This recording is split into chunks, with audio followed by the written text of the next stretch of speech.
Well, welcome back to UMass Sports Weekly. I'm here with Liam Byrne, our men's expert, and Liam was covering that game against Towson, a tough loss for the Minutemen. But you said that the Minutemen led in certain statistics in this game that really stuck out for you. So what categories did UMass really excel in this loss against number 18 Towson? Yeah, they really excelled in every good statistic that you'd want to excel in lacrosse, Chris.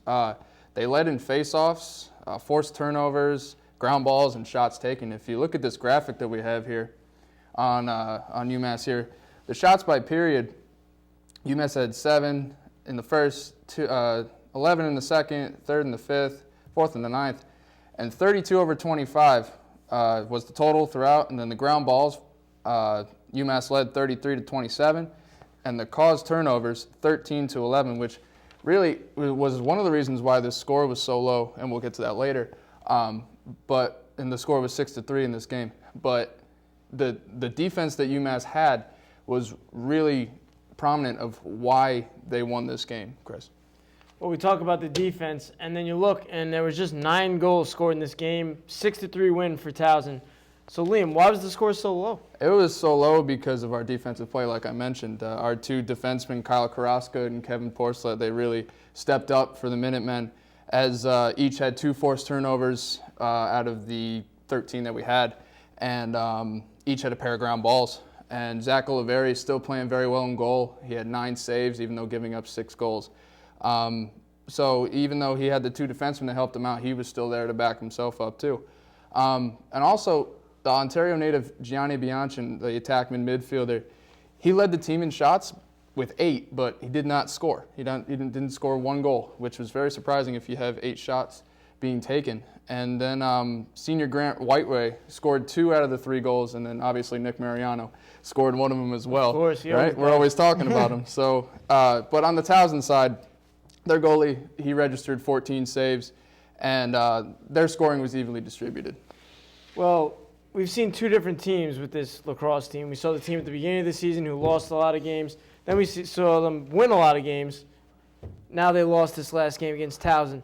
Do you think this team has one more winning streak left in them for the rest of the season? We're heading into the bulk of maybe some nice weather finally. Maybe that'll help them out. Do you think they have a winning streak left in them? I'm up in the air about it, Chris. I'm not too sure about it. They're 3-6 overall right now, 1-1 in the conference.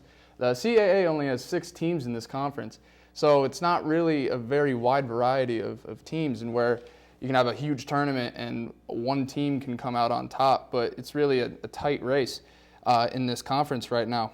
The 4 teams they have left on their schedule is Fairfield, which is a conference game. They have a 4-game winning streak right now. Wow. I think they'll lose to Fairfield. Fairfield is, in its history, they've been a great team, yeah. And then they have a non-conference game against Hartford. I think they will win that one, obviously. Drexel they have after that, which is part of the conference. Their opponents for Drexel have been out shooting them. So it's going to be kind of tough for them to win a game. So I think UMass will get a win on that one. And then Delaware will win against them too, because they lost to Hofstra and we beat Hofstra, which is pretty good. They were nationally ranked and everything. So they'll win 3 out of the 4, okay, I think. And, other than that, hopefully they'll continue in the CAA tournament and hopefully win. That's what we all hope here. I'm a hopeful guy, Chris. So hopefully, hopeful guy. Even with hockey and women's soccer. No, absolutely. Hopefully the lacrosse team will pull out and hopefully do well, as I keep saying, hopefully. Well, at least you had that. We had 1 win for that hockey team who beat Notre Dame. I was correct on that. Unbelievable game, I was which correct you were on correct that one, about. yeah. So I'll give you that for sure. But yeah, we're all hopeful here at UMass Sports Weekly. I'm hopeful. I try to be hopeful. I was hopeful with the basketball team. That didn't work out. Yeah. That didn't work out. I mean, we're all students here, so we still have to be hopeful, and even though do our jobs as being journalists. Absolutely. But you still provide that analysis, and we'll see what happens in these last 4 games heading into that last conference tournament. But thank you, Liam. You're welcome, Chris. All right, we'll be right back, and we're talking Minutemen baseball. Let's get that field ready for these guys. Stay tuned.